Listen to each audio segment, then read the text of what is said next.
Wipeout on the Amiga. In 1989, it's Powerdrome on Amigos, everything Amiga.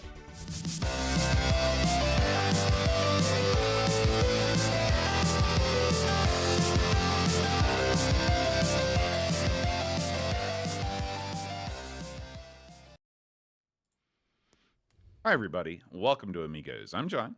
And I'm Aaron. And today, Aaron, we're talking about Powerdrome. Yes, it sounds cool. It sounds like one of those old Yeah. movies you sort of skipped back in the day. You know what I mean? Yeah. Well, you had your Thunder. Was it Thunderdrome? Was that the name of the Thunderdome. Mad Max? It was It's a dome. Thunderdome boat. Hmm. Yeah, I guess Thunderdome. it's the rarely used R in the word. You know what a bicycle racing course is called, don't you? Pedaldrome. Almost. It's called a velodrome Oh, for I wasn't reasons even I don't close. completely understand. Yeah. I feel like they race too many types of things these days. It used What do to you be, mean? you know, back in the good old days, you had your foot race, you had your chariot race, Yeah. and that was it. Now you've got lawnmower racing, drone racing. You ever watch any drone racing? You know, when I Man, what a first heard waste of about time that, that sport is. when I first heard about like that racing, I thought to myself, you know, Mhm. this is going to be the best thing I ever saw. That's what I thought. No. And then I watched some guys, and these guys were super excited about how great it was. They're like, "This is great." And then I watched it, and I didn't think it was great. I thought it was boring. You Yeah. know, and when they Yeah. can equip those things with like guns or like knives or something, I'm in. Really, But that's what you need. If you're going to race some sort of unorthodox vehicle, there better be a violent component to it. That's yeah, what keeps you interested. I agree, Boat. And Yeah, well, no. and maybe lasers when they get that Yeah. far. You remember you ever Mhm. watch Battle Bots? Yeah, yeah. Now, see, I'm a that's not fan. boring. I like it. I You like know, it.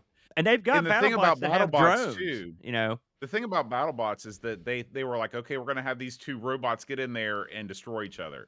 But they were thinking ahead and they're like, you know what? Some of these robots are probably going to malfunction. They're probably not. We don't want to end up in a situation where it's like soccer and you end up with a lot of ties. That's not the American way. So what they did was they put in all kinds of just random saws on the course that you can push the BattleBots into. They got a hammer that just randomly comes down. That's the kind of stuff we love here in US of A. did you ever watch? See, I think this actually started in the UK because it was a show called Robot Wars. I think that's what it's called. And they All the had a good shows real. do start in the UK. So here's what they did: they had the robots face off, 2 or 3 robots, right?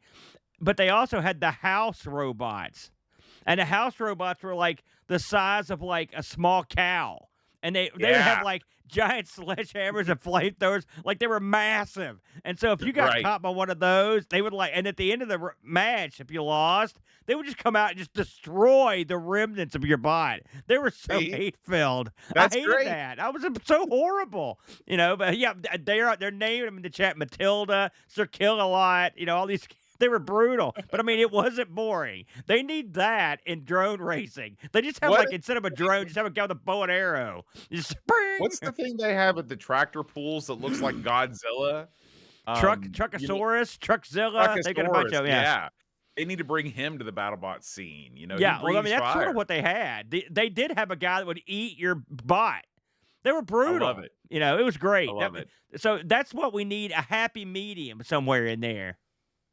Is there a type of racing that we have not seen yet that you would like to see? They're having that the big racing in Las Vegas, thanks this weekend, Yeah, right? F1. It's been a total F1. disaster. Like, has it? I haven't heard. Yeah. I didn't know it even They started. they they brought all the fans out. Yeah. On the first lap, one of the cars hit a manhole cover that was not properly secured. Yeah. Then they're like, "We've got to check all the manhole covers now," and they sent all the people home. Man, and that And place that was the end. they said they were going to raise like $1 trillion for this thing. So They've raised a lot of heck, is what they've raised. what they need to do is, okay, you've got the streets lined with those goofs, right?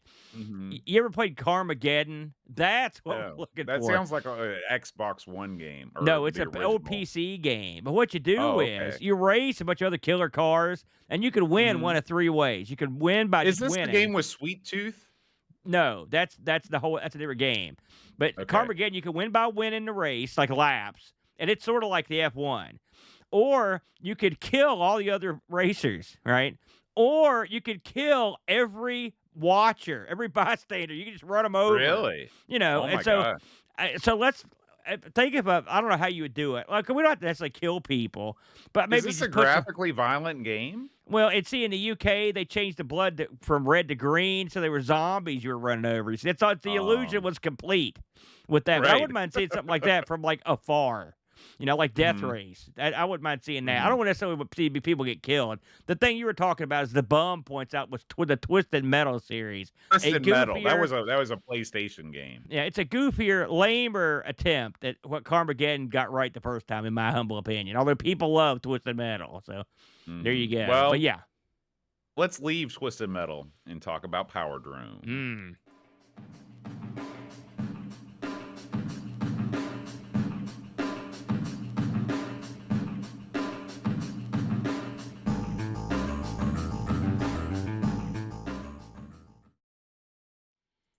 Bam.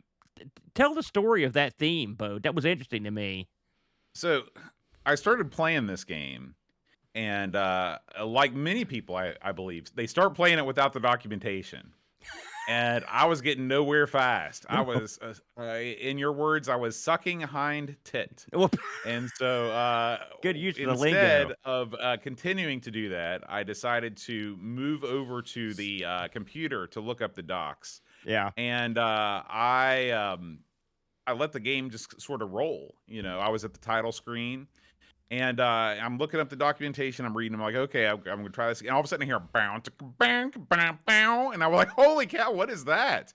Well, the game had sprung to life in a musical way. Yeah. And this is the first game I've ever played where they don't put the title music right up front. They No. make you just wait it out. It's like it's a reward for sitting there at the title screen. So this game does have cool music. I uploaded it to our YouTube channel. But you got to wait for it. You got to wait for it. It's funny because really, there's only one guy credited to this game. Like he was the King Dong, and that was this Mhm. Michael Powell. Right. So presumably, maybe he wasn't confident in his musical abilities. So he thought, I'll stick this way in the back. Maybe EA was like, listen, we demand music. He's like, okay. And he's, who knows? Maybe so. That's a Who knows? weird thing. Yeah, you never know. So the Powerdrome. You're in the Powerdrome. Boat. Mhm. This came out. So now this was not an Amiga original, Boatster. Amazingly, this one started out as an ST joint. They got an Mm. 88. Then the Amiga got sort of a tweaked, I would say slightly updated version in 89. And then the DOS folks, they brought up the rear in 1990. So this was a three-pronged attack in terms of the release on this. And I will say, if you look at the advertising, like that was always planned this way. ST first, coming soon to the Amiga, blah blah blah. So they had a plan. I mentioned it that Michael Powell he's the creator, programmer. He's the one man show on the old Powerdrome. I looked up what this guy did, Boat. And it's funny, we just covered one of his games a while back. I think he was the guy that did that sub 2050 game that he was involved in that bad boy. Remember the submarine game we played a while back? Yeah. Yeah, Yeah. and then he also did a game called Wonderland, which I keep hearing about, but I've never seen it or played it. You ever checked out Mm. Wonderland? It sounds like one of those dreadful Alex Kidd games. I thought it would be like a graphical text game, but I could be wrong. Who knows? No, we're talking about the Amiga. That you're probably on the right track. Yeah, there you go. This game is a 1 or 2 player joint, and we'll get to that in a little while. And originally sold both for £24, 95p. Not a bad price. No. When this game comes up, it's really the game's opening and everything. They sort of hide the awesome nougat that this game has in a GUI center, because when this thing Mhm. comes up, it's sort of, let's just say it's bland looking. The Yeah. menus are Yeah. bland, brother. It's bland. It's bland in all the worst ways. Yeah. Because not only do you get everybody's favorite, the old icon-driven menu. Oh man, you gotta have But them. you've got the tiniest icons you ever saw in your old dang life. I mean, they are really, really small, and it's really hard to tell what they are. And Yeah. the whole thing with icons is it's supposed to be easy. This is what I like to call the settler's problem. And so this is a game where you Burial. have to consult the documentation to do even the most basic things. Yeah. When you bring this thing up, you remember when we played, and this is sort of timely. We've played the Lotus series, and when that thing comes up, it's Mhm. got a bunch of icons, but they're big, sort They're of easy big to and understand beautiful. icons. You can see, you look at these Yeah. things like, oh, I see manual or standard transmission. Okay, track selection. Okay, you're right. This one, you look at it, you're like, what in God's name is this? And so, if once you read the docs and they tell you what they are, you can be like, oh, okay, I can see where they were going on this thing. So what you've got here, when this thing comes up, you've got basically 9. Which, by the way, 9 is way too many buttons on the opening screen with no text. You got 9 Mhm. buttons here, and just to go through them, the first button will let you select the track. The second button lets you look at your fellow racers. The third button lets you start a championship. The fourth button lets you practice the track you've selected. The fifth button lets you start the race. The sixth button lets you tweak the car, and then the last couple buttons there are to fiddle with your whether you want to select mouse, joystick, and whether you want to play multiplayer. All right, that rounds out the buttons. Something tells me there's a better way to do it. In fact, any other way I'd say would be the better way. So this game, did you look into the history of, like, does this game have like a backstory boat that you looked into? As far as I can tell, no. I believe that the game is set in the future, just because of the fact that there are flying cars. Yeah. But I don't remember. I must if there is a backstory, it was so uninteresting that I skimmed over it. I had a look at the you're much like you said, you have to look at the manual, and the backstory is pretty lame. So Mm. I mean, there isn't one. You're right. So basically, what the manual says is Powerdrome gives you a chance to enter the lightning fast world of Typhoon pilot competing at the Powerdrome XXIV. That's was at 2024 against 4 of the galaxy's meanest, most determined pilots to win the coveted Cyber Neuf Trophy. The You can old win cyber the old news. Cyber Neuf. I'm sure I'm butchering the name, but they should have made that name easier. Yeah, they should And then have. it goes into what you can do, including the amount of tracks and whatnot. But I mean, so that's pretty much that's your backstory as far as I could tell in the manual anyway. I didn't see anything else about it. So let's get down to the nitty gritty here, Boat. You are now entering the land of professional power drone racers. Well, power drone racers require you to pick a track, practice, all the stuff you do a normal racer. I would say the power drone racers, the racers you're using are sort of like hovercraft ships that go off the ground but not too far, and then the races are performed in like a what would you call it? But a trench? Would that be the best way to Trench. put it? They're all this is trench run the game. It's like Stun Runner with much higher walls. I guess would be the best way to put it, Well, and less and control. Stun Runner also has it's got stuff like where you can do like you're attached to the ground in Stun Runner. That's the big difference is that Stun Runner you're actually a Yeah, hovercraft. yeah, In you're this right. game, you are a flying machine. This is like, what if you Uh, played Stunt Car Racer in a ship? It's sort yeah, of like, it's very yeah. similar to that. This game, the ships have various influences. The craft that you pilot reminds me of the Cobra from Elite, the starting ship that you have in Elite. Yeah. But Ooh. you're up against some ships that look like one of them looks sort of like a B wing from Star Wars. And the other ones sort of look like snow speeders. So that you've got a variety of craft. This is not like Lotus where you're racing against a million cars that all look the same. Right. So, I mean, this game is really easy to describe. Okay. You pick a track, you put your name in, and then like the basic track is just an oval, a flat oval. I mean, by flat, I mean it's still a trench, but it's just flat. And you go Four around turns. you go around the trench in your hover car, and you try to get some laps in. That's that easy part. Now you're thinking to yourself, okay, amigo Aaron, hover car sounds hard to like. It might be hard to drive. Like, how do you do that with one button? Well, good question. The answer is you don't. In fact, this game looks at the one button joystick and laughs. You could have 1,000 button joystick. It wouldn't be enough for Powerdrome. This thing's got keyboard commands to beat the band. Tons of them. All sorts of keyboard commands, all important all the time. You also get the choice of controlling this with the mouse or the keyboard. Now, I had the pleasure to try both control methods, both. Just to clarify, the mouse or Yeah. the joystick? What did I say? Keyboard. Oh, sorry. Yeah, joystick. My bad. And so in fact, I broke out the good stick. I broke out other sticks. Of course, we didn't really have analog control, but I found one. I got one here. The gamepad has the analog, simulated sort of. And I can tell you right now, I couldn't drive this thing with the mouse under any circumstances. There's a 0% chance I could do that with multiple mice. This is one of these games that was made for a ball mouse with an incredibly low sensitivity. If you try and drive this thing with a modern laser mouse, you're not gonna be successful. I tried. This is the first time I tried the old wireless tank mouse. Remember these that came out a couple months ago? There was no dice, brother. And so I even had a trackball boat that I broke out to try to play this game. So I'm gonna cut right to the chase before we get any further. My Powerdrome piloting skills were double butt. I couldn't control my ship or the crap. If I went over if I went over a snail's crawl, I was teetering out of this thing like when Darth Vader got whacked out of the trench, just drifting hither and yon into space. Because on top of the fact that you've got to go through this trench, you've also got to keep from hitting the walls, keep hitting the floor.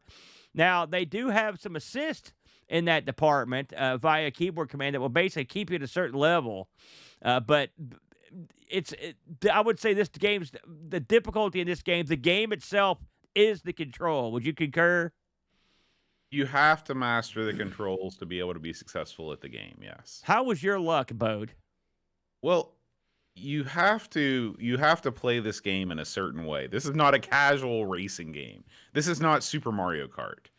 No. What you're doing is you have one hand at all times, either on the mouse or the joystick, and your other hand is right there on the keyboard. In particular, what you're doing, this game is really a game of increasing and reducing your centering field strength. Okay? Because as you play, no matter what you do, you're going to take damage. Okay, damage management is a huge part of this game. So as you increase your centering field strength, it keeps you from running into the sides of the track. It'll keep you straight and narrow, but it doesn't stop you from getting rammed by other ships. And unless your centering field strength is just on the maximum, you're still going to hit the walls sometimes because you're going through all these twists and turns, especially once you get off the first track. So to repair yourself, the game gives you an option. The game gives you the pit lane, okay?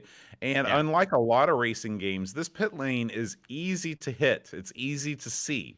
What they've done is they've replaced one of the polygonal tiles or one of the polygonal shapes with a green shape instead of a red, white, or gray shape. So you know that if you'd fly directly into that green square, it's a flashing green and black square that you will enter the pits. And once you go into the pits, you can switch out all of your, you can switch out all your parts. You can switch out your wings, switch out your nose cone, and repair your damage. You can also refuel. So now the problem is that as you're cruising around with your centering field strength on, unless you lower your centering field strength down all the way, you can't go into the pit because that requires you to run into a wall. Okay? So this game is a balancing act of increasing and decreasing your centering field strength. Now, another thing that you have to consider, and this is said at the beginning of each track, is you have different filters that you have to put on, okay? So, for example, on some tracks, you get random rainstorms. So you got to make sure you put your rain filter on. In some tracks, you've got a sulfurous environment, and so you have to use your sulfur filter, okay? Well, what happens if you're in the sulfur environment and then it starts to rain? Well, you've got a pit and you've got to change out your filter. So these are all things that can affect your speed and your control while you're constantly increasing and decreasing the centering field. You're spinning plates like nobody's business in this game, and one thing you're not doing is winning the race. Because the computer never seems to have any trouble with any of this stuff. They're flying around you, they're lapping you 6, 7, 8, 9, 10 times, and you're just trying to make it around the track. So, for me, the fun of this game, the quote unquote fun of this game, is more in the seeing how well you can get your lap times going. This game, when you go to qualify, you can go around the track as many times as you want to get the lowest the lowest lap time to determine where you start the race. But a fun, again, quote unquote, fun way to play this might be to just go around in qualifying and see how low you can get your track time. The tracks in this game come with a bunch of different obstacles. There are crushers that will either crush your car or your ship vertically or horizontally, so you got to be able to fly through those. There are pits that you have to jump over by using your afterburners. Using your afterburners, again, it's a keyboard command. So I'm looking at the keys right now. Almost every letter key is used And to the do numpad. something in this game, plus the numpad. This is another one of these games that if you've got an A600 or some such Amiga without the numpad, if you're living that wedge Mr. Life lame, then you're going to be screwed. This is a game that requires 100% of your attention and does not reward it in fun. It just rewards it in frustration. And I played this game this week because we had to. If I was doing this just to sit down, I would not have lasted. Even after I learned how to play it, jiggering around with the centering fields, it's still just not very fun. It's not a very fun game. It's a game that I'm sure sold a ton of Amigas. I bet this was a game that they put in the window of stores and let it run, let the demo mode run, because it is very impressive, especially for 1989. Now, if you're watching the video right now, the video of this was recorded on an advanced Amiga. It's an number O processor, not your bog standard 68,000. The game is known for running at a very chuggy, slow speed on the A500. And This is about how it ran for me on the 020. I mean, pretty much this is if you got an Amiga 1200 and more, you're good to go. Although, to be honest with you, Bode, unless you're a seasoned pilot, you're not going to go this fast because because otherwise you'll just ram stuff. And a lot of times too, people will say that if you really want to get good at this game, you have to use the mouse. I read that over and over again. Yeah, and I saw that too. if you're using an emulator or a Mister or whatever, you're going to have to fool around with your DPI settings. And to me, that's just a step too far. I'm not going to go that far to become a Powerdrome champion. But all that said, for 1989, I think this is a pretty impressive technical achievement. It is a different spin. It's a different spin on Stunt Car Racer, although the games do share a lot of similarities. The game does have a lot of sort of interesting HUD devices. You can press a key to see the current leader status. You can press a key to bring up a map. You can even, if you get to the point where you can no longer drive because your engine is crippled or you've run out of fuel, you can call up a rescue craft and it will tow you back. Yeah. And so, but again, if you are run into that situation, there's no reason to continue the race because there's no possible way that you're going to come back. This game, playing against these computer opponents, I mean, this game is really a game that needs a difficulty level. It needs a lot of things. But on the whole, again, just like so many Amiga games that we play, sort of ahead of their time. That the technology hadn't really caught up with the vision, but it's an interesting relic of what a 3D sort of spacecraft racer looked like in the 80s. I would mirror a good chunk of what you said there, Bode. And that you mentioned the HUD. Actually, the HUD's one of the stronger parts of the game. It tells you what's malfunctioning. It gives you a lot of information. It tells you which of your engines are burning up at any one moment. If you've burned up your afterburner, if your filters are burned up. It gives you all the bad information that you don't want to see. I'm sure it gives you good information if you're good enough. I've heard a lot of people talk about this game in terms of, it's funny. This game's known as being ridiculously hard. Okay. hmm But I have heard from people that once you get good at it, it's quite simple, which is is astounding to me. The levels on this, instead, like we talked about the oval, but you've got these levels are 3-dimensional. So you're dropping down shafts, you're going up shafts, you're doing all this up and down hills. I mean, it's an OCS chipset game. Okay, it's quite remarkable. I mean, it's a shame that this game isn't more easily playable because, I mean, it's quite a looker. I mean, it really is. It's quite a feast for the eyes, the work they did here. And I like a lot of the aspects that they added. I like the idea you can look at the other racers. I like the idea that they added in weather stuff and they added in different environments. The tracks, I mean, are devious tracks. I mean, let's face facts. I couldn't beat the first track, and I tried the other tracks, but I mean, it was. If you just like to run into the wall a lot, that's what I would do over and over. Even with adjustments on my centering position, you could go in here. I mean, if you're like one of these engine crazy guys that like to go and tinker with stuff, you could go in there and tinker with your racers and stuff. The pit is. This is as far from pit stop 2 as you could get. I mean, you're really in there doing pit stuff. And it looks cool. I love all the animations in the pit where they take away your old stuff and they put the new stuff on. All that's very impressive. Yeah, and now when you go into the pits, then you have to drive to your stall in the pit, but that's still kind of cool. It's like a real pit, Yeah. Part of me wants. I want to say I like this. The problem is I don't. I hate it. I hate this because I can't play this. And there's nothing worse than it. Sometimes you get a game that you can play, but it sucks, and that's bad. But it's worse when there's a game there that looks cool, but you can't play it because you suck or the controls suck. And that's what this is. It's infuriating. This game has inspired me. You always hear, and I don't know that I read this anywhere, but Amiga people say this is sort of like that Babylon 5 thing. It's just one of these things that gets trotted out. That this game inspired Wipeout. I'm sure it's possible. I'm sure that one of the guys that made Wipeout's a British game. It's on that stamp that they put out. That they looked at that and they said, "Hey, this looks like something we could do." Wipeout is a game that was launched before the DualShock controller, so it controlled just with the D-pad. So I'm sort of interested. I may fire up the first Wipeout on the Mister tonight just to see what they managed to do as far as the way that your craft controls to make it control easier than this game, because I'm sure it does. No. Get ready to be. I mean, well, yes, it does control easier than this game. If you've ever played Wipeout, don't expect to hop in that and take off. It's also hard to control, but I mean, one you can come around to.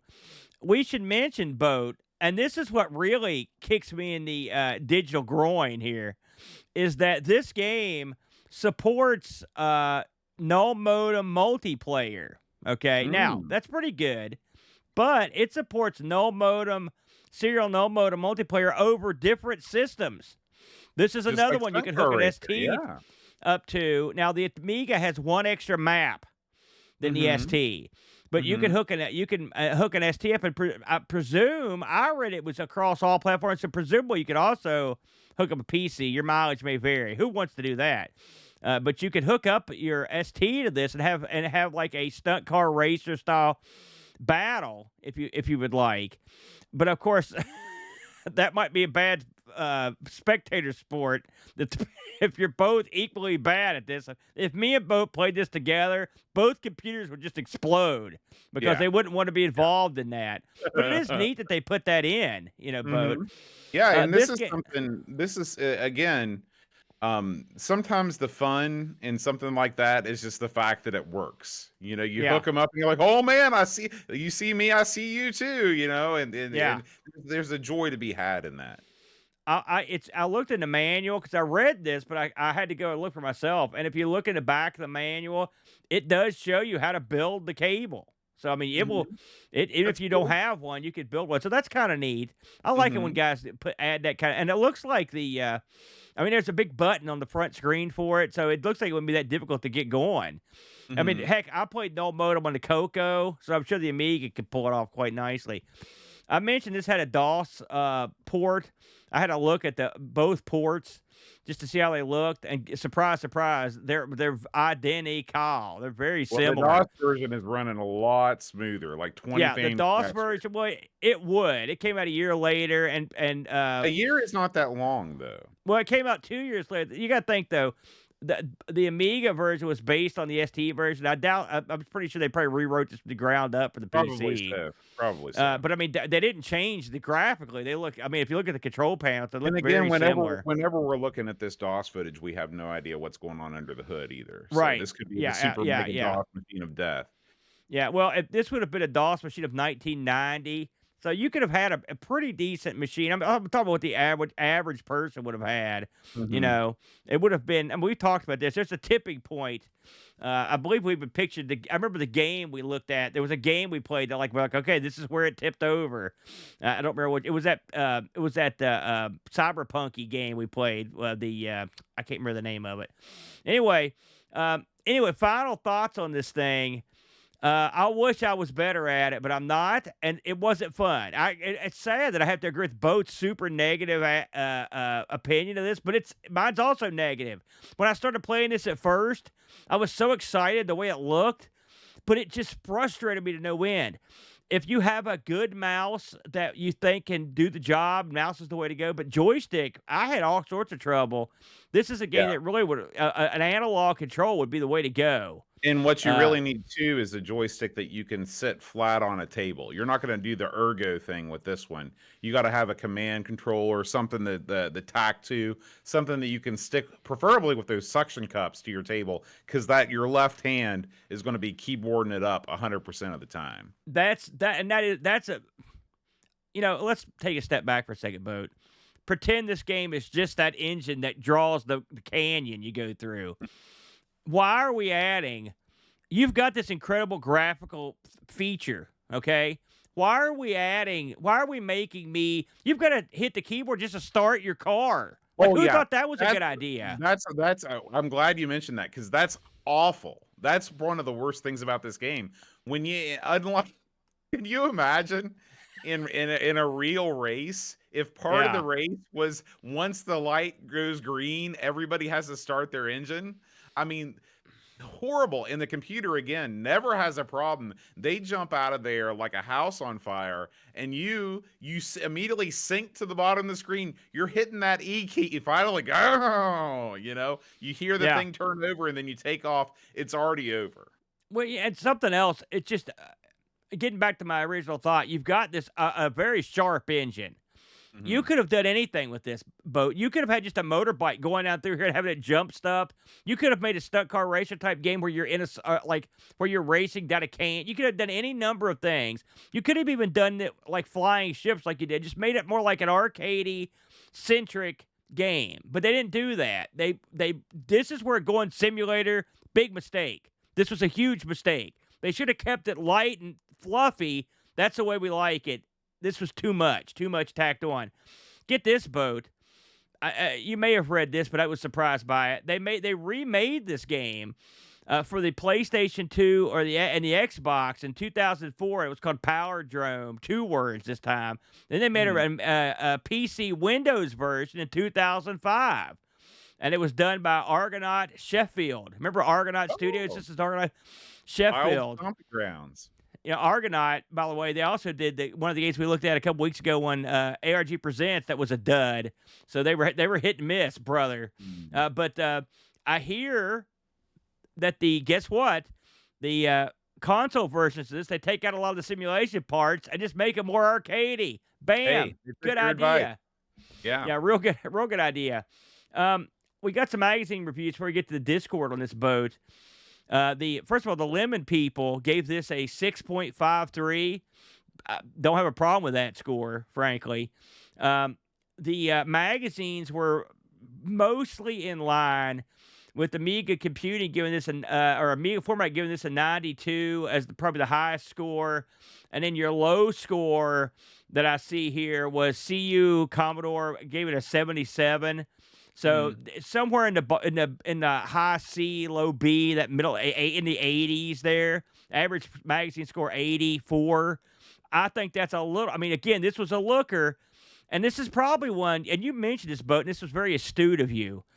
Maybe this is one that you just have to have that old school mouse to get it honed in, and we just can't do it. But I tried it on Because two different I can systems. I couldn't see do it.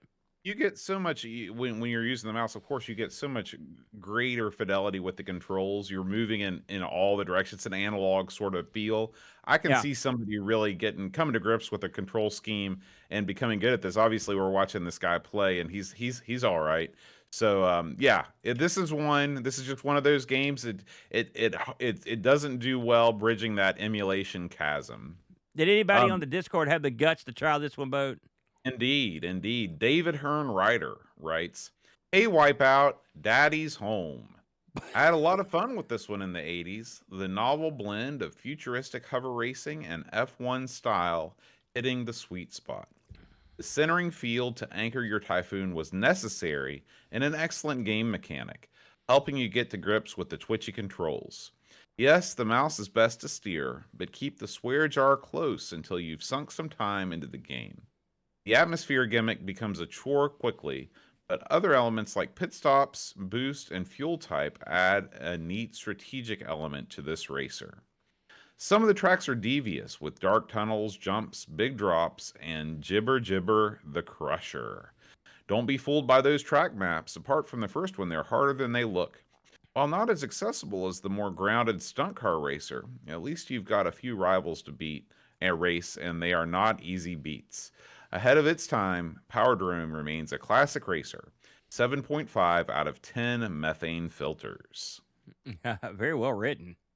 Yeah. That he the only guy that chimed in this week, Boat? That's the only one we got this week, Well, Aaron. I'm not real surprised because this one's sort of intimidating. I Hmm. uh I looked this up. Oh, I saw this on Moby. I thought I'd throw it in.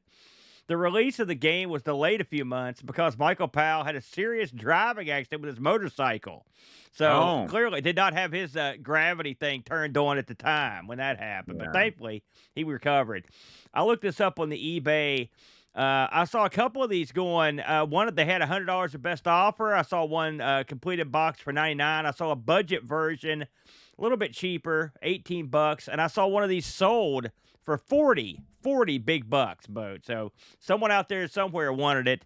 If you have Hmm. the time and patience, more than us, Boat, I'd say Hmm. this might be one you could get into, but not for me, Boat. Not for me. Any Amiga repair technician what the most problematic component of a motherboard is, they'll undoubtedly mention capacitors. The electrolytic capacitors that shipped with the Amiga are 30 years old or older at this point, and each one is a ticking time bomb waiting to explode battery acid all over your motherboard, sometimes damaging it irrevocably. Don't wait. Replace your capacitors now. Full capacitor kits for every Amiga model are available now at RetroRewind.ca. Don't want to attempt the repair yourself? Use their white glove recap service and leave the intricate removal and soldering process to the professionals using industry standard equipment. Use the promo code Amigos10 at checkout and save 10% off your cap kit or service. Remember, make RetroRewind.ca your first stop for all your Commodore computer needs. Amiga News. There's no way that's going to be there. I told you. Aaron, we got lots of Amiga news this week. We're going to start things off. Our Discord community is always an invaluable source of Amiga news. Somebody told me about these when they first came out, and I completely forgot about them. There's this site. It's coming from the Czech Republic, Aaron, and Yeah. this is a guy is making reproduction Amiga boxes of all stripes. This is going to be your last weekend to buy these, so hopefully you're watching live or watching soon after we release this episode, so you can get on the board. These are if you have an Amiga that needs a box, he's got you covered. He's got 1200, CD32, 600, 500. He's even got your different packs. He's got the Cartoon Classics pack. He's got an Amiga 1000 box. You know, Aaron, I'm sort of tempted by that. This is a CHF 49. I want to say that stands for Czechoslovak francs. Hey, And look, you can that's change it up here. Let's change it to pounds. That's close to what we got. it's There you go. 55 US dollars. 55 US dollars. And apparently this is the Swiss franc is what the CHF stands for. So maybe this I was guy is in wondering that, Boat. maybe Yeah, good one, Boat. Switzerland is the .ch domain. So anyway, I feel like that's a pretty fair price for what apparently is a pretty good product. We have several people on our Discord that have bought these. And so this is, like I said, this is your last week. Pick up one of these boxes. He is stopping production after that, and you're going to be out of luck. So check that out again. You think that price is shipped? I wonder if it's No, the shipped price. I guarantee you it is not shipped. Well, it says here he ships them flat in a large envelope. So I was Yeah. just that you know. Yeah, You but might be right. I I mean, don't know. the thing is, think about the discrepancy in price between shipping something within Europe and to the United States. Oh yeah. We take a bath on this boat. Then again, going to England's no cheap rate anymore. They pay big time. Absolutely. Would you buy a fake? I mean, I hate to say fake. A dedicated box that was based on the original box. Yeah, absolutely. Like that Amiga 1000 box, I think that looks cool. I would proudly display that on my wall with all my other system and in-game boxes. I think that looks rad. Yeah, I mean they do. They look quite nice. I will say that. They looks like this guy knows. Wonder why he's hanging it up. Probably just got sick of doing it, I guess. Yeah, But I mean, it's kind of nice that it's this. I will get them while say- they're hot. Much like everything else related to Commodore, as the systems move on, the packaging becomes less and less impressive. The Amiga 1000 box is a big full color picture of the Amiga 1000 on there. This is nice though. What about Then that? the 500 is it's got the picture on there. Then the 1200, no more photo. It's just sort of a stencil. And then the 600, no picture at all, buddy. You get what you get, and you don't throw a fit. You get one go faster stripe, and that's it. You get nothing else. White box. Bro, you're right. I didn't notice that, but I mean, they redeemed themselves with CD32. At least they put color in that when it showed the CD32. I mean, it looks like a product that you would find on a store shelf. So what if he's got a CD-TV one? Let's see if he's got. Hey, look, he does. Maybe. Let's look and see what it looks like. Look at that. They got two versions: the go faster stripe and then the nice version. I wonder if he just said this one looks like crap. I'm gonna make my own. I wonder if maybe so. It's hard to tell. I don't got a problem with that. Oh yeah. I mean, I'm all about making things look better than they looked originally. So maybe that's it's just put it in my head. It's sort of the same way as putting a rejuvenator board in your 1000. It looks like the thing, but it's a better thing. So very good. Buddy. Anyway, check that out. Now, speaking of retro sales, Aaron, if you're the thrifty type, you're going to want to be able to save some money on this X5000 motherboard. Holy moly, one of these. Yeah. This is what we call the Level Lord Special. So this is the famous or infamous Eon Cyrus motherboards, the Cyrus Plus. This has got all your slots. It's got all your needs for your PowerPC powered next gen Amiga. Normally, Aaron, this thing goes for 1,900 euro. It's now on sale. There's only one of these left in stock. You can pick one of these bad boys up for 1,200 euro. That's 37% off, Aaron. Are you tempted? What is that in American Fun Bucks boat roundabout? I'd say it's about $1,300. Well, no, I'm not tempted, boat, to be honest with you. Number one, this is a rich man's game, boat, and rich man I am not. And secondly, I look at this board, and I mean, listen, let's call this what it is. This thing's got PCI slots on it. This is an old PC board that they jacked up to do some. But it's red. Well, I mean, it has the word Breezin on it. You sound like Chris Etchers with his purple boards, like the purple one. I don't care what color they are. They're in a case. You never see them. No, because you get the case with the window, and then you throw in some RGB. I'll be honest with you, if I hadn't seen the Lord's A5000 in all its glory, if I'm going to get one of these X5000s, I'm not just getting the board. I want the same kind that the Lord's got. I want the level Lord special, Yeah. I want the immaculate case, I looking, want the like it hold. came down from heaven. That Right. probably cost him X5,000 euros when he bought it. You know, Mhm. I just can't play in that area. It's too rich for my blood, brother. But I yeah, I hope someone. I'm sure someone will. You know, the one thing though, Boat, they manufactured X amount of these boards, right? Mhm. This is the last one. Okay, that makes me worry. When you're getting the very last one or something, why is this the one that didn't get sold? You know, was it just Yeah. on the shelf? I don't know. 'Cause you know, it's like you've always got that one knocking around the warehouse. Well, let's not sell that one yet because it's got the thing, you know. Okay, we're out of X5000. Let's go ahead and box up old Squeaky, and that's what they did. I'm not saying that's what they did. So, but yeah, hey, at that price, take a chance. That's the way I look at it. If you're into that sort of thing, Retro8bitshop.com. yeah. We got some game news this week, Aaron, from our buddy Neil at Indie Retro News. This is a game called Robot Jet Action. I like any game that has the word action right there in the title. I That way love the know what I'm name of getting this. into. It's like they had a random name generator. Robot Jet Action. And below it came to pass. This is probably, turned into my favorite genre of Amiga game, the single screen platformer in the grand tradition of Rodland and games of that ilk. Looks like this is a game where you are you're a robot.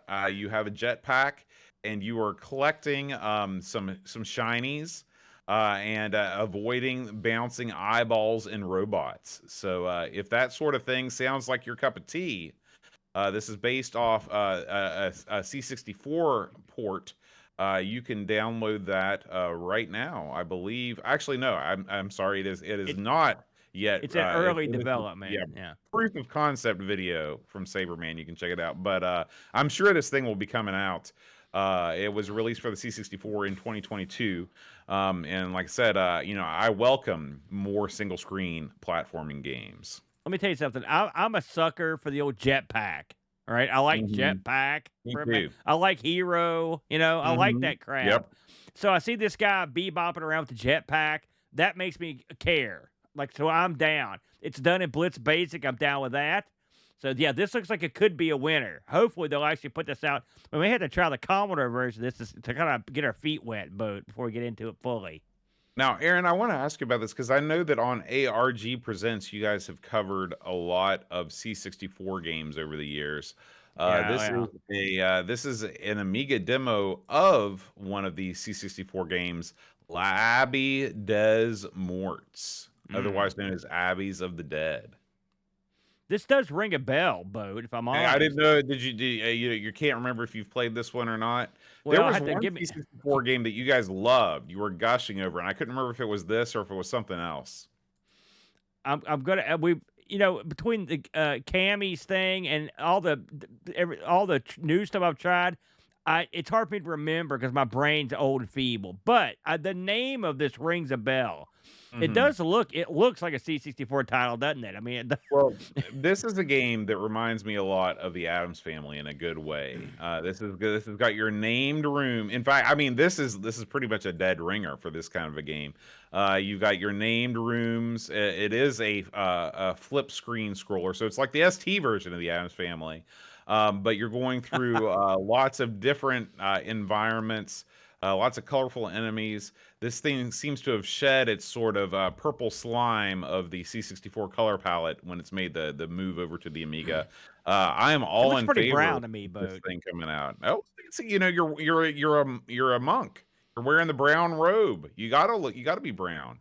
So anyway, this thing was coded with the Scorpion engine, which is really the only thing that any game on the Amiga should be coded on these days. And according to the write-up, it will feature redrawn Amiga graphics, a whole new alternative map, and 20 challenging rooms. So this is one I'm going to be checking out because this game is my jam and my bag. It looks pretty good to me, Boat. I like the look of it. I like these sorts of games. I like the pace of it too. You know, it's not like manic. You get in there and take your Right. time. Right. I could be down. It's so yeah, that might be fun. Fun. Would you say this was due to be released, Bo? I missed that part. Unknown when this thing is going to come out, but we'll keep you updated. I guess the Yeah, demo is available right now. yeah, that looks like a good one there, Boat. Yeah, Oh, yeah. look at this. Now, coming up next, Aaron, we got 10-minute Amiga Retrocast. Holy cow, he's abandoning his moniker, and now he's going to be known as the 10-minute Atari Retrocast. Yeah. Doug Who'da is thunk it? back with a video about the 400. Aaron, you gave this one a watch. What's Doug up to?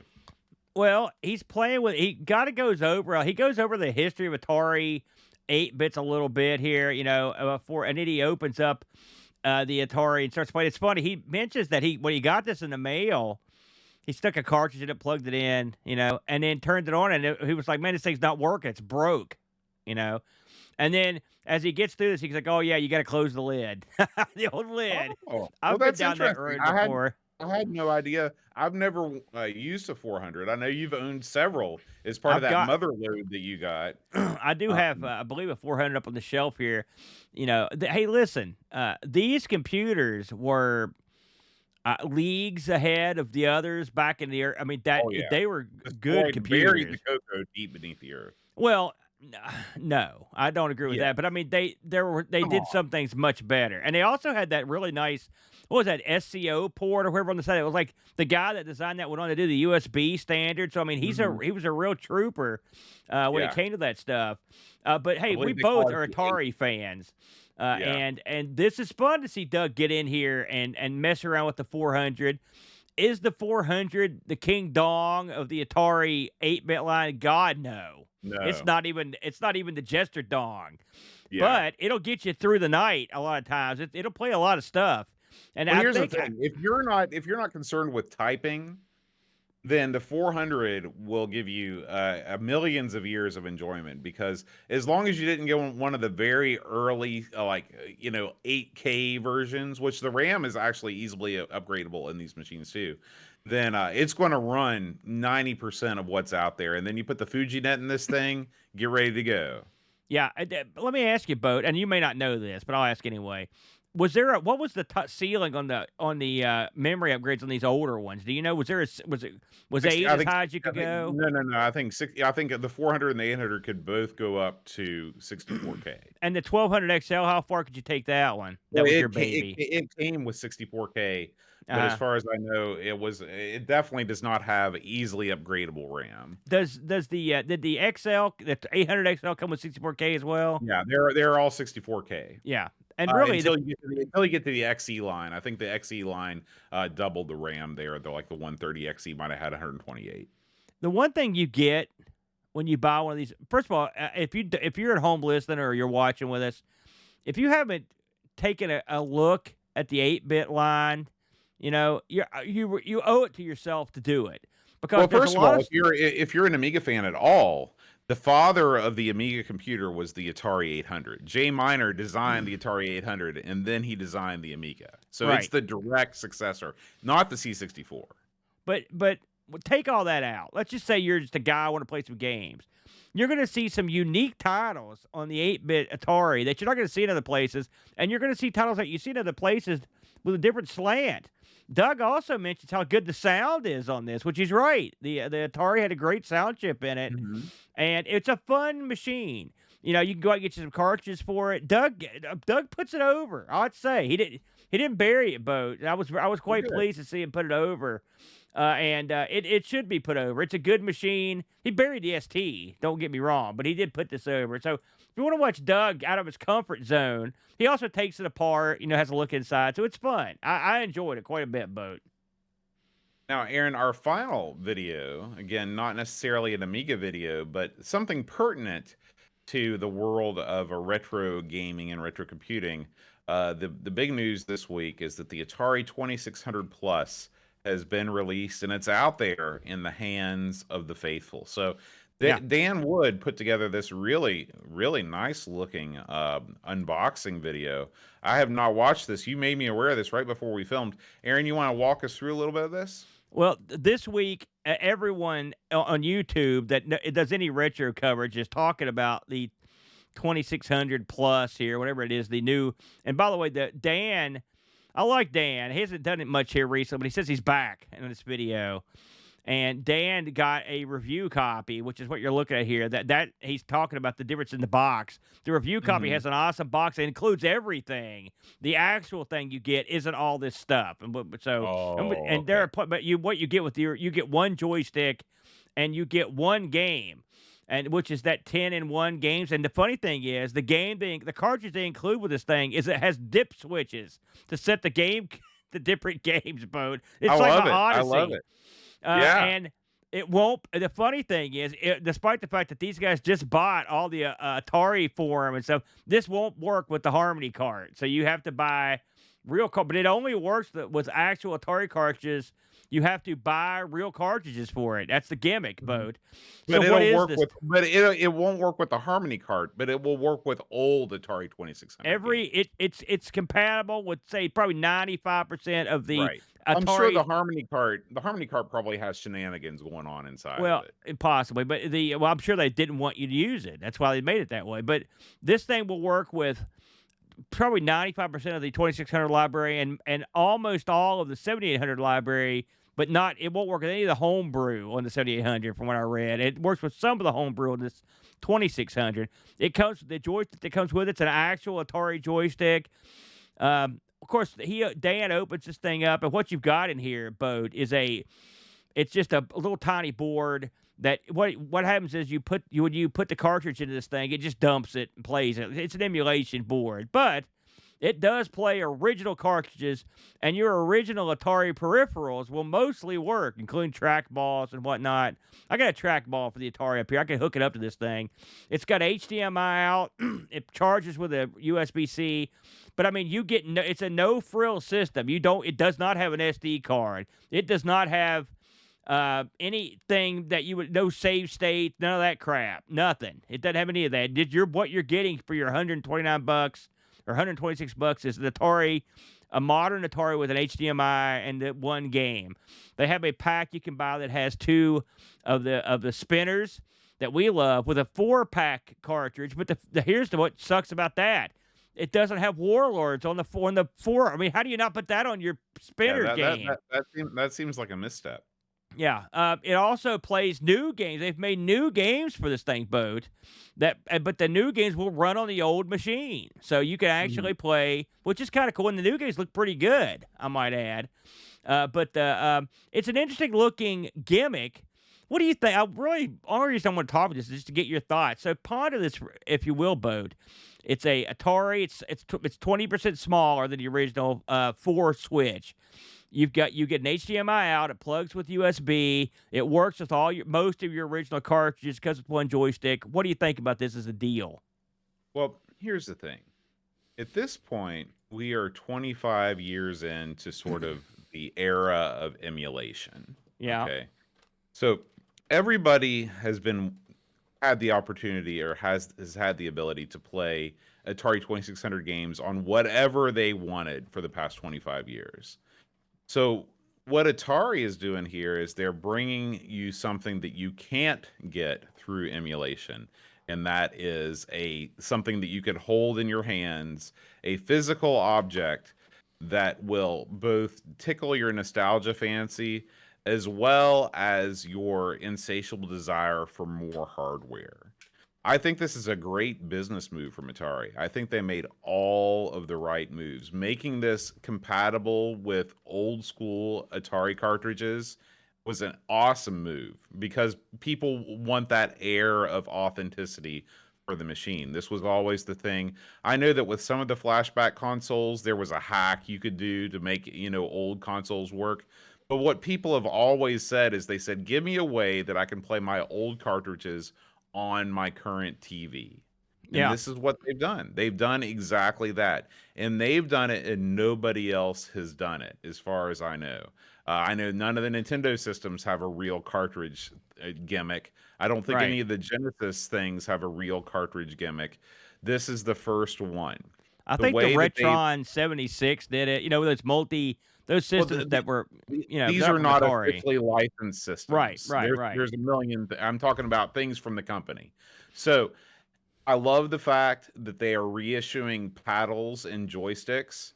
Yeah. From what I can tell, the paddles and joysticks are authentic to Yes. The originals, which is Except important. better. The paddles are probably a million times more reliable. No, they're Um, worse. The paddles are are worse. The the joysticks are paddles worse? better. Okay, Well, the okay. paddles Well, aren't as the paddles on the old 2600. They're pretty mhm, good. mhm. These aren't quite as, but they're probably more reliable. You probably got that right. And the joysticks are re-engineered, but they feel and Mhm. look the same as the originals, from what I've heard. Right. And so you've got that. Plus, like I said, Atari has been really investing in new titles. So, the fact that they're making new Atari 2600 games, this is the thing that I wish instead of what the ZX Spectrum Next was and what it has become, I wish they would have gone this route. To me, this is a better route where it's like we're going to make a ZX Spectrum that's around 100 pounds that will give you connectivity options to your TV that retains the same form factor, and we're going to make some games for it. Instead, what the Next did was like, we're going to make a new system that is more powerful than the old one, but still wildly less powerful than, any sort of new contemporary system. And all of the new games that come out for it are just in that weird limbo state where it's like, we're not really sure if we want to, go all out. Versus with the 2600, because you're really writing the game for the original specs, everybody is going to be on board with this. This is like the thing that everybody wants. Like I said, I think the price point for what you get is probably okay when you consider that you do get a game with this. Um, I do see this dropping, in price, just like all these things drop. I wish that you could buy, because I did look at the Amazon listing. I wish that the review box was what you got. I wish you could pay $150 and get what Dan got, because that's an excellent looking package. And when you open a package that looks like that, you really feel like you got value for money. I'm holding here in my hands. I'm going to hold it for the camera if you're watching home. This is an Atari 7800. And so we saw so much today about the Atari this week. I thought it would be fun on the disaster stream to play some Atari, which is what I'm going to Oh, do. yeah. And I Yeah. thought, hey, all I got to do is I'll just rig up the old Atari to the capture. No. And I've got mine modded. It's still a pain in the butt. So Mhm. I can, and I modded mine. So and the thing is, I will say one thing this does give you, and I'm not super keen on a lot of these things, but you're right. I think the price is too high, but for what Yeah. you get, if they gave you that box and that stuff for $129, that's a good deal. Mhm. For what you get, I'd say I'd get under the $100 marks. What I Yeah. would get, I, but I agree with you. with that said, what this has done is I've already seen people talking about going out and collecting Atari cartridges, which that's been a dead market forever. While everything else boomed, Atari cartridges I've got a boatload of them over here. All right. If you're like me and you've got a boatload of cartridges, and unlike me, you're the kind of person that likes to put cartridges in and out of the machine to play your games, I can see picking one of these up when the price is right. Sort of like the C64 Mini or the Amiga. There's a place for it. All right, I'm down. I just don't think it's worth this much money right now. And of course, one thing I've seen a lot of people trying this out on YouTube. One thing you got to remember, these old cartridges are ancient. You've got to clean these things or they're not going to Yeah. work. You can't blame Yeah. the system for that. I mean, Uh, we're knocking on 50 years for Yeah, for and for these I've got a cartridges. couple of those Sears knockoffs of the Atari, the Mhm. ones they licensed over. And Yeah. guess what? Those aren't 100% compatible with the Atari, and neither is 7800. So the slight Interesting. incompatibility. I've seen a lot of people focusing on how horrible that is. Even back in the day, the Atari Junior is Right. not 100% compatible Right. either. That's going to happen with some of your oddball. Who knows why? I don't know. And the fact that this thing, I will say, you put the cartridge, it takes a while to load, like 5, Mm. 6 seconds, and 7800 takes about 10 seconds to load every time. Okay. Yeah, because Interesting. it's loading the Oh, ROM in. actually, So but here's the thing. I did read this, and I don't know if you read this or not.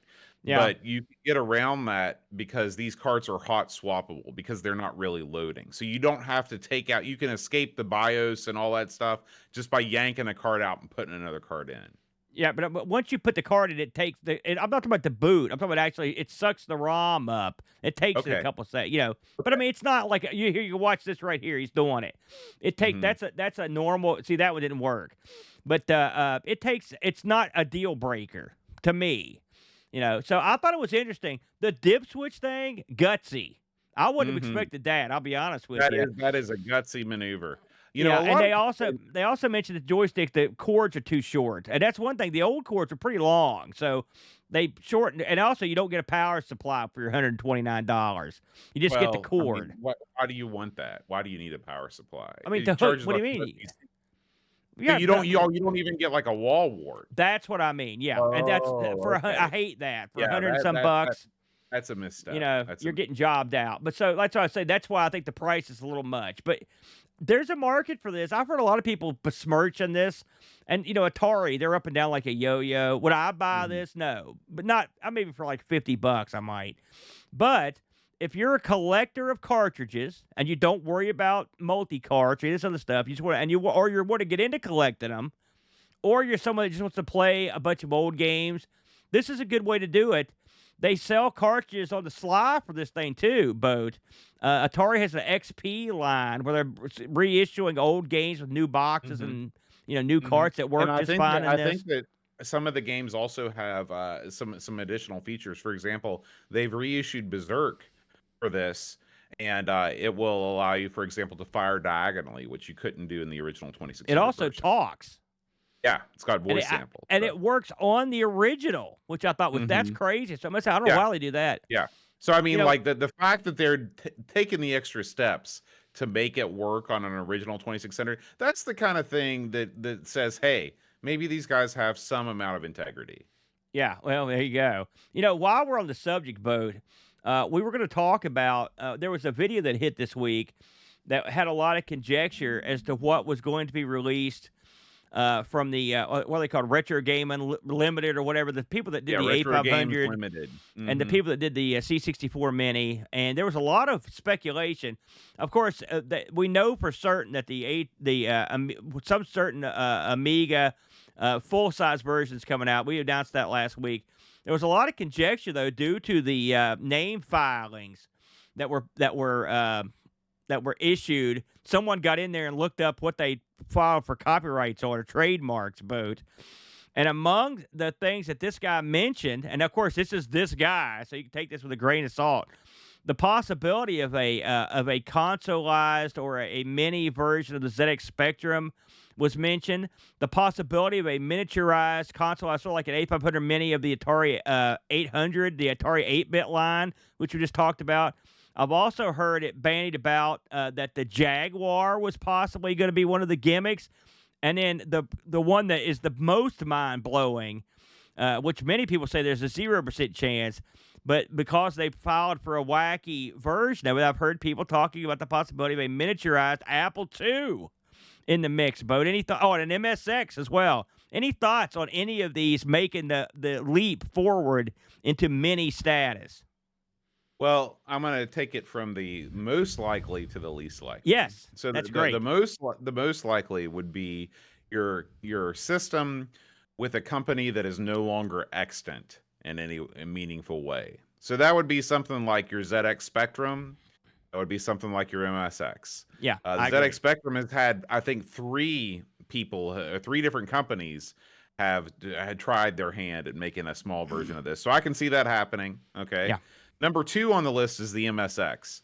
MSX, I'm not exactly sure what is or is not owned by Microsoft at this point in terms of the software. But I would say because MSX does not really have anything going on these days, that's the second most likely. Okay. Yeah, I There's a agree with very you. there's a very small chance that we will ever see Retro Games Limited do anything for Atari. Because guess what? Atari will just do it themselves. There's no reason why they would give this British company who's put out the A500 Mini the rights to put out something that could potentially make Atari a great amount of money on their own. So that probably is not going to happen. And the one that will absolutely never happen in a million billion years is the Apple II Mini. Apple is not licensing anything to anybody, anytime, anywhere. No way, no how. So that will never happen. You know, I agree with you. Unfortunately, Oh, and I 'cause want to add one more point. yeah. This guy's video is based on the wildest amount of conjecture, because I know what it's like to trademark something, because I've done it. Because Neil and I trademarked This Week in Retro. It's $250 to trademark, and you trademark whatever you want. So Big the money. fact that they trademarked the Schmapple 2 doesn't mean crap. Doesn't mean anything. I will say this, and the people over there, they've got a formula. It's a good formula. Step one, Well, so far it's worked with the C64 and the Amiga. right? And this guy also had their sales numbers, which were interesting. But assuming again, and when this guy, which I know who he was, I can't remember his name. They've got it, because if you think about it, Boat, you've now got an A500 Mini, which is a great little. They did a good job. So you've got something that's as powerful as that can do Amiga in a good way. Okay. We all know that this is just a little emulation gimmick. Okay. So I have no doubt that all those systems, save the Jag, are within the means of a board of that type's ability to run. And at that point, you're looking at different plastic shells to hold the board. I mean, effectively, you know what I'm saying? Yeah, that is exactly what you're looking at. And so can they do an MSX? Yes. Can they do the ZX? They should, by the way. That's the one I would go for immediately. Yeah. You know, I've heard this thing about the Jaguar I heard this same thing from different sources like a year ago. So I don't know what I don't know what that is. People on the internet frequently talk about the same stuff that turns out not to be true. I'm just saying I've heard about it, but that's what I did hear before. MSX, I'm like you, that would be great, because that's a machine that's not the easiest to get anymore. I got lucky, but it would be an infinite library. The thing you got to ask yourself is, once you get past the ZX. And by the way, that's one machine, unlike the C64 and the Amiga. And the Amiga had a marginal footprint in the States. The ZX that's a 0 sales in the States. Ain't nobody gonna buy one except for people like us. So now you're getting into diminishing returns on these things. But the thing is, I mean, even if they never address the U.S. market, I mean, you can definitely sell enough systems in England to recoup the expense a million times over. Sure, and other places had this. I mean, I'm not disparaging it. I'm just saying, in America, you're not and that's where a lot of stuff you get some money. We're not going to be involved. The rest of those, hey, I would love to see an Apple or a Jag or an MSX, but I mean, they've got stuff scheduled. We don't know what it is they're going to release. I would go on the assumption that the one thing we can hang our hat on is the ZX out of those. It's still exciting any way it goes. It's kind of fun to see what's coming out. I like daydreaming about it, especially when we get to the point where you make the mini version sells well, then you have the big version. Like you said, having a big version of an MSX in the right form factor with a working keyboard, that's an attractive proposition to me. The Spectrum with the dead flesh, that's a no-brainer. You can knock that out tomorrow and people would pick it up. So. As far as I'm concerned, I mean, the thing is, there's no reason to do a mini ZX. Right. You just have to put... You jump straight to you could cheap out on the keyboard. You cheap out on it big time. There was speculation, Bo, before we close this topic. There was speculation on the price of the A500 Max, and we mentioned this last week a little bit. I've heard people talking about this thing costing somewhere in the ballpark of $250. Okay. Do you think it could go that high? $250? Yeah, absolutely. I think that they could introduce this at $249. Now, this is what you do it around the holidays, okay? And you're going to get suckers to buy this as gifts for the people that love retro stuff in their lives. You're going to get guys that ask their wives to buy this for them for Christmas. You can get away for charging a lot. Then once you get past the holidays, you just gradually drop the price down. This is what happens all the time. one would wonder what you would get for that price. It'll be interesting in terms of the keyboard quality. It'll be interesting to see what they end up putting in that thing. Hey, it's fun to talk about this stuff, Boat. It's like, remember when we did these videos on the PC Mini long Yeah. ago, the games we would have picked? We should do one of Man, these. you We wanna should do talk that on about- the ZX. You want to talk about a thing nobody's talking about anymore? It's the old PC Mini. That thing Yeah, died at that never happened. They were ahead of the Yeah. curve. They just forgot to make a game, Boat. That's it. Speaking All of right. games, What do we got coming up next week? I'm going to let you delve into this, Boat, because this is a special week, brother. Oh, who is that handsome bald man? Oh, man. It's Who is he, Neil. Boat? It's Neil, aka RMC. Next week, we have a special guest host on Amigos. For the first time ever, we have a host on Amigos that's not you or the Brent. We are Actually, you introducing... hosted with Bill one time. Oh, yeah, I forgot about Bill. Bill just entered the chat. Sorry, Bill. Hi, I Bill. totally forgot about your appearance on Barry Amigos. Bill. He's right there. This bear, I did that on purpose. So, anyway, we are going to be recording live from the cave because on Tuesday I'm taking off from Charleston, West Virginia, and flying across the sea, landing in the land of the rising fun, England. They changed it. We are. I'm going to spend a day in London. I'm going to work with the Brentwood Imperial Youth Band. Go to one of their rehearsals, see what they've got going on. I'm going to be spending a day, and I'm going to be having lunch with a Amigos patron that day, and then I'm going to be heading over to Cambridge, Oxford. I'll be palling around with Pajako and Pixels at Dawn. Our itinerary for this whirlwind excursion is amazing. Pixels at Dawn has done an incredible job building this thing from the ground up. I'm incredibly excited, and then of course we're going to end the tour where everybody wants to end up. That's right, baby, Stroud. So we're going to the cave. What a sell job, Stroud. So we're gonna hit the cave, and actually before we hit the cave, we're gonna have a day excursion. We're gonna visit a model village where they have it's just like a little village that you could walk around that's small. We're gonna visit a toy and car museum, and probably toss back a few with the local.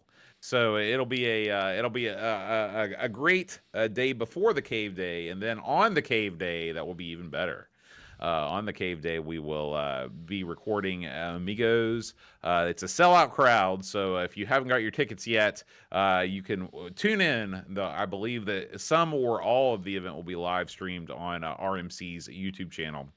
Ooh. And we will be having a special appearance from the one and only Amigo Aaron on Big Telly.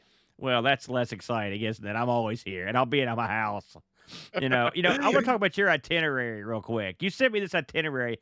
How do you get people to do these things for you? This is a detailed itinerary that looked like it's like who is your secretary? But Bode, I couldn't believe this thing. I don't question Pixels at Dawn's wisdom. I just accept it, and I revel in it. I do my itineraries in crayon on the back of a menu from a Chinese restaurant, and that thing's like professionally done. It looks like a good time over there, Boat. Well, and I forgot to mention the most exciting part of them all. We will be playing and hopefully streaming. Neil has worked hard to, I think he's probably built the table with his own two hands. We will be playing Subbuteo. Subbuteo. That's right. That'll be great. That's right. That's going to bring him in right there. That's why you sold that joint out right there. That's right. So I am over the moon to play. I'm going to hit all of the Yorkshire Pub League games, okay? Subbuteo. I'm going to play over there the bumper pool, shove, halfpenny, all of it. I found pubs that have all of these games, all those pubs on the itinerary. That's where we're going. You make sure you film some of that. You can play some of the weird games that they have like set up at the table. That know the thing that you throw the thing and it twists around. We're doing that too, baby. Do it. Yeah, I gotta see that. That sounds great. I love it, man. Well, have a good time, Boat. I'll hold it down here. Hey, somebody's got to do the Thanks for Giving marathon this year. Oh yeah, good point. Speaking of, we should probably prop that up a little bit. What's Yeah. going on the day after Thanksgiving? It's a week from today, Boat, actually. Yes. This will be November 24th, 2023, the yearly Day of Joy, as myself and the Brent get at it for 10 to 12 hours of nonstop gaming action. We'll be out in the arcade. We'll be fired up. Brent's got a special gimmick this year. I don't know. He won't even tell me what it is to pick games. But we're going to go 12 hours of just hanging, playing games, and having a good time. That'll start American Eastern Standard Time, 9 a.m. on Friday, a week from today as we record this, Mode. And how long is that going to go for? 12, 16? Well, I'm saying 10 to 12. It depends on how hardy the Brentster is that day and how long I can. I mean, because you got to think 12 hours alone with the Brent. That may be the thanks for dying marathon at the end where I'll choke him out. You know, I haven't been to many Thanks for Giving marathons, but I'll never forget the one where I was sitting behind you guys and the camera was set up in such a way that I looked like a hobbit. I looked It looked like you incredibly were tiny. several yards away. Well, it was like Darby O'Gill and the Little People all over That's again. a trick I learned from Peter Jackson, Vote. All right, guys. Hey, thank you as always for tuning in. Patreon.com/Amigos podcast. We will see you live from the cave next week on RMC's Switch channel, RMC Retro, for Lotus 2. Until then, Adios. Amigos is made possible by contributions from listeners like you. Patreon supporters help choose the games we play, receive exclusive magnets, and get access to the Amigos Retro Gaming Discord server. Visit patreon.com/Amigos podcast if you'd like to support the show and join our community.